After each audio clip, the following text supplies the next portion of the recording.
So ಬರ್ಮಾರ್ನಲ್ಲಿ ಒಂದು drone ಅನ್ನ ಸದ್ಯಕ್ಕೆ ಅಲ್ಲಿ ಬ್ಲಾಸ್ಟ್ ಮಾಡಲಾಗಿದೆ. ಸದ್ಯಕ್ಕೆ ಅದನ್ನ ಇಂಟರ್ಸೆಪ್ಟ್ ಮಾಡಿದ್ದಾರೆ.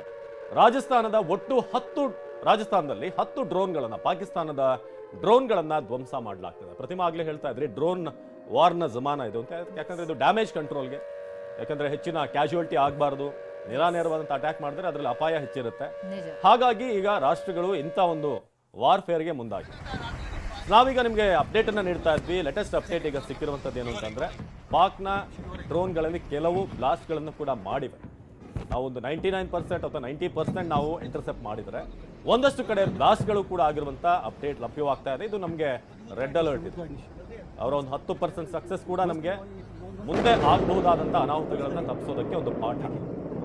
ಜಮ್ಮು ಕಾಶ್ಮೀರ, ಪಂಜಾಬ್, ರಾಜಸ್ಥಾನ್, ಗುಜರಾತ್ 4 ರಾಜ್ಯಗಳು. ನಿಜ, ಪ್ರತಿಯೊಂದು ಜೀವವೂ ಕೂಡ ಅಮೂಲ್ಯ. ಯಾರಿಗೂ ಕೂಡ ಸಮಸ್ಯೆ ಆಗಬಾರ್ದು, ಒಂದು ಜೀವಕ್ಕೂ ಹಾನಿ ಆಗಬಾರ್ದು ಅನ್ನುವಂತಹ ದೃಷ್ಟಿಯಿಂದಲೇ ಎಲ್ಲ ಸುರಕ್ಷತಾ ಕ್ರಮಗಳನ್ನು ಕೈಗೊಂಡು ಇದನ್ನು ಎದುರಿಸಲಾಗ್ತಾ ಇದೆ. ಹಾಗಾಗಿ ಅದಕ್ಕೆ ನಮ್ಮ ಸಹಕಾರ ಇರಬೇಕಾಗುತ್ತೆ. ಒಕ್ರಾನ್, ರಜೌರಿ ಮತ್ತು ಸಾಂಬಾ 3 ಕಡೆಗಳಲ್ಲೂ ಕೂಡ ಸ್ಫೋಟದ ಸದ್ದನ್ನು ಕೇಳ್ತಾ ಇದ್ದೀವಿ. ಡ್ರೋನ್ಗಳ ದಾಳಿ ಸತತವಾಗಿ, ನಿರಂತರವಾಗಿ ಅಲ್ಲಿ ದಾಳಿ ಕಂಡು ಬರ್ತಾ ಇದೆ. ಆದರೆ ಪ್ರತಿಯೊಂದು ಡ್ರೋನ್ ಅಟ್ಯಾಕ್ ಅನ್ನು ಕೂಡ ಹೊಡೆದುರುಳಿಸಲಾಗಿದೆ.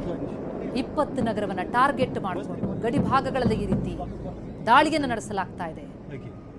ಅದರಲ್ಲೂ ಪ್ರಮುಖವಾಗಿ ಶ್ರೀನಗರ 1ರಲ್ಲೇ 6-7 ಡ್ರೋನ್ಗಳ ಅಟ್ಯಾಕ್ ಆಯಿತು. ಅದನ್ನು ಹೊಡೆದುರುಳಿಸಲಾಗಿದೆ. ಶ್ರೀನಗರದ ಏರ್ಪೋರ್ಟ್ನ ಹತ್ತಿರದಲ್ಲೂ ಕೂಡ ಡ್ರೋನ್ನ ಅಟ್ಯಾಕ್ ಮಾಡುವಂತಹ ಒಂದು ಪ್ರಯತ್ನವನ್ನು ನಡೆಸಿತು ಪಾಕ್.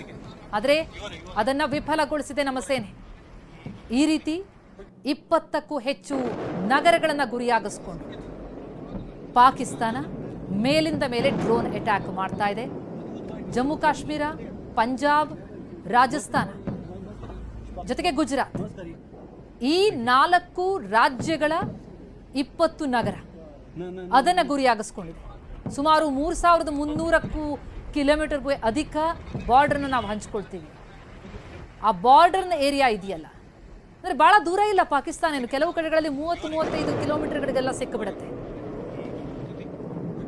ಪ್ರತಿ ಬಾರಿಯೂ ಕೂಡ ಇನ್ಫಿಲ್ಟ್ರೇಟರ್ಸ್ ಅಂದರೆ ಈ ನುಸುಳುಕೋರು ಇರ್ತಾರಲ್ಲ, ಅವರನ್ನೆಲ್ಲ ಬಿಡೋದು, ದಾಳಿಗಳನ್ನು ನಡೆಸೋದು, ಇಂಥದೇ ಕೆಲಸವನ್ನು ಮಾಡ್ತಾ ಬರ್ತಾ ಇತ್ತು ಪಾಕಿಸ್ತಾನ.